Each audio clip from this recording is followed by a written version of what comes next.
नमस्कार। मेरे इस चैनल में आप सबका स्वागत है। व्रतों की महिमा इस श्रृंखला में हमारा विषय चल रहा है आध्यात्मिक और धार्मिक। आध्यात्मिक मार्ग से प्रभु प्राप्ति करना और धार्मिक मार्ग से प्रभु प्राप्ति करना, दोनों ही मार्गों से हम प्रभु प्राप्ति कर सकते हैं और दोनों ही मार्गों का अपना स्वतंत्र महत्व है।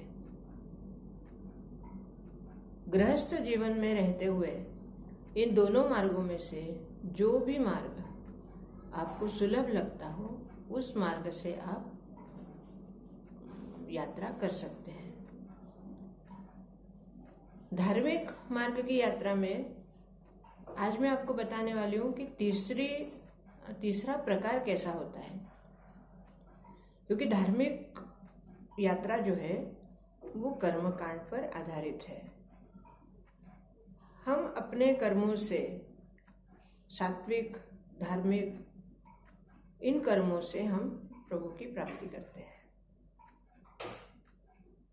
तो कर्मकांड में पहली जो क्रिया है या पहला पड़ाव कह लो या पहला मार्ग भी समझ सकते हो, तो वो है हमारी जप की क्षमता या एकांत में बैठकर जप करना, ध्यान करना और ध्यान के माध्यम से प्रभु को प्राप्त करना।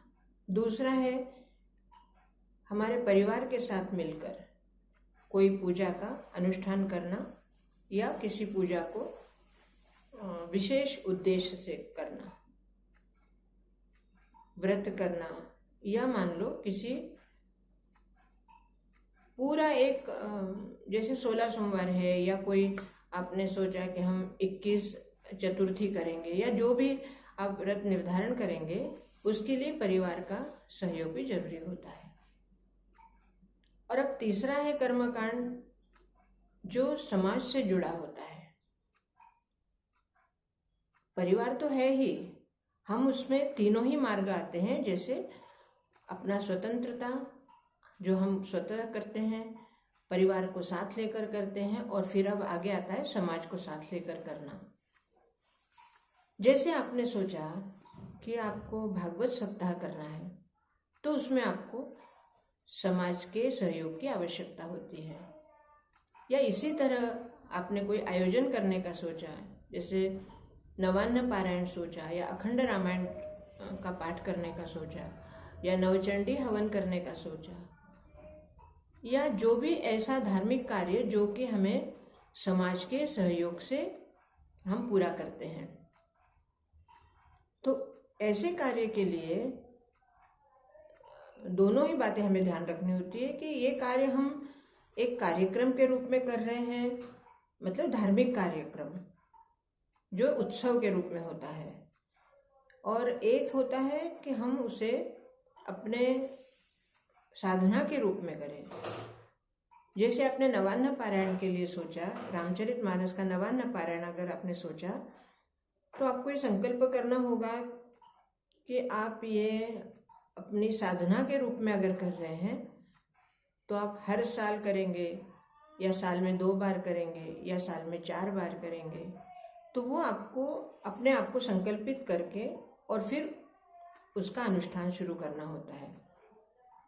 हालांकि वो भी समाज के सहयोग से ही होता है, लेकिन अगर आप इस नवान्न पारायण को अकेले में भी करना चाहते हैं, तब भी परिवार का सहयोग इसमें आवश्यक होता है। दूसरा है, अगर आपने समाज के सहयोग से, जैसे नवचंडी माता का नवचंडी हवन करवाया, या शतचंडी है या सप्तशती का पाठ करवाना चाहते हैं, या इस तरह के जो भी आपको कार्य करने हैं, वो धार्मिक मार्ग में आते हैं। और धार्मिक मार्ग अर्थात कर्मकांड।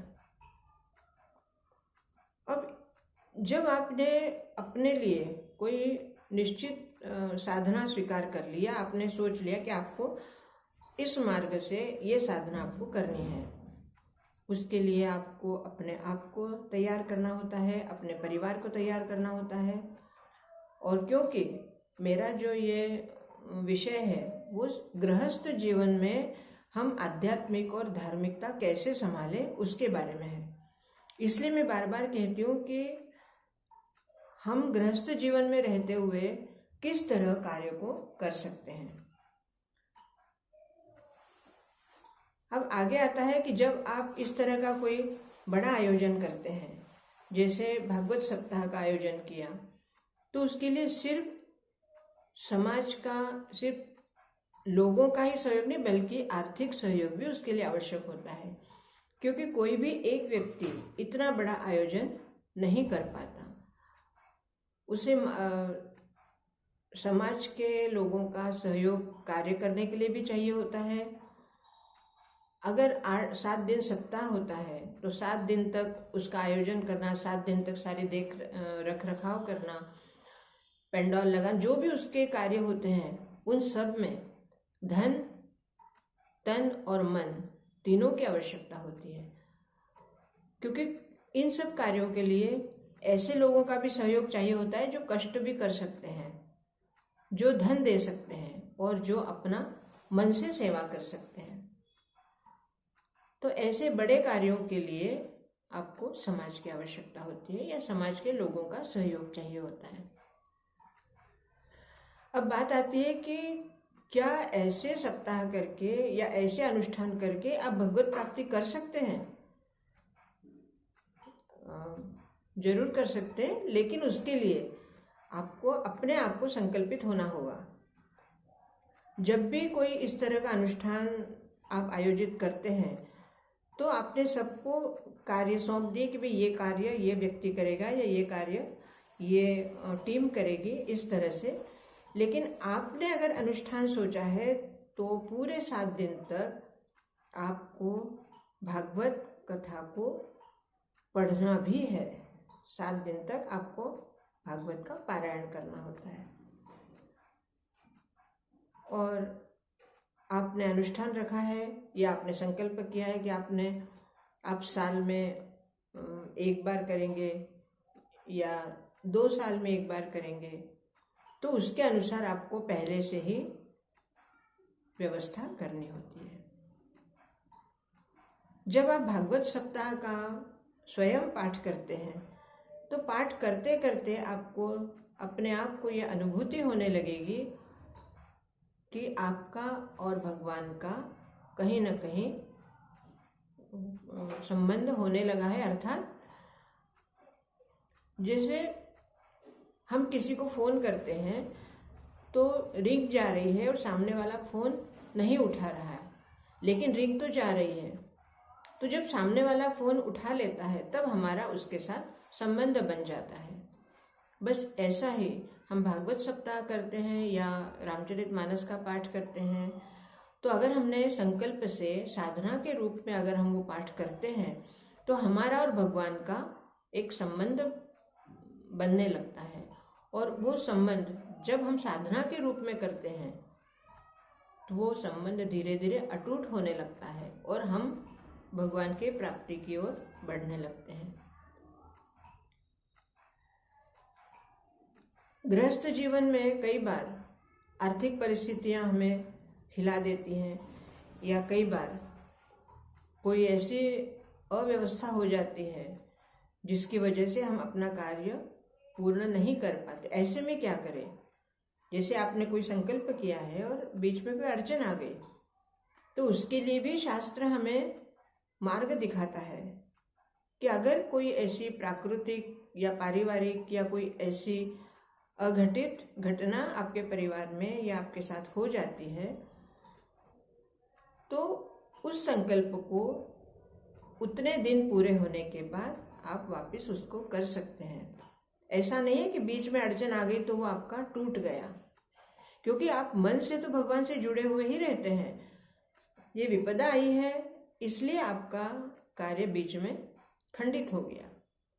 लेकिन अगर आपने अपनी इच्छा से या अपने आलस्य से कोई कार्य में खंडन किया तो वो मान्य नहीं होता। ऐसा करने से आपका व्रत खंडित हो जाता है। इसलिए कोई भी व्रत, कोई भी पाठ जब भी आप करें तो परिस्थिति के अनुसार उसमें बदलाव आ सकते हैं या उसको बदलना भी पड़ता है। लेकिन आप अगर मानसिक तौर से उस विधि से, उस कार्य से जुड़े रहते हैं और कर्तव्य है इसलिए आपने कोई दूसरा कार्य किया है, तो वो उस कार्य को बाद में भी आप पूरा करके अपना व्रत, अपनी साधना पूरी कर सकते हैं। दोस्तों, शास्त्र हमारे जीवन को सुधारने के लिए होते हैं। शास्त्रों में जो अनुशासन दिया है वो भी हमें सुधारने के लिए होता है। हम मानव प्राणी हैं, कई गलतियां हमारे हाथ से होती हैं, अनजाने में भी, और कर्तव्य पूरा करते करते भी कई बार इंसान गलतियां कर देता है या उसे गलतियां करनी पड़ती है। लेकिन अगर आप मन से, अपनी आत्मा से उस कार्य में, उस साधना में लीन है तो आपको उसका दोष नहीं लगता। भगवान ने गीता में भी कई बार ये बात का उल्लेख किया है कि अगर आप कोई भी कार्य कर रहे हैं लेकिन आपका मन, आपकी आत्मा आपके इष्ट के साथ जुड़ी हुई है तो आपको उस कर्तव्य कर्म करते समय आपकी साधना टूटने का दोष नहीं लगता। बस यही ध्यान रखना है कि जो भी हम साधना करें उस साधना में प्रभु से हमारा संबंध कभी ना टूटे, मन से हम हमेशा उनसे जुड़े रहें। दोस्तों, विषय थोड़ा जटिल हो सकता है, लेकिन एक बार इसको समझने के बाद आप स्वयं इसका अनुभव करेंगे कि साधना करना और भगवान को प्राप्त करना कितना आनंददायक है। ये शब्दों से नहीं कहा जा सकता, इसे आपको अपने आप में अनुभव लेना होगा, आपको अनुभूति अवश्य होगी। इसके बारे में अगर आपके मन में कोई जिज्ञासा हो, कोई प्रश्न हो, आप अवश्य पूछ सकते हैं। और मेरे इस चैनल को सब्सक्राइब कीजिए, लाइक कीजिए, शेयर भी कीजिए और कमेंट्स दीजिए। बहुत बहुत धन्यवाद।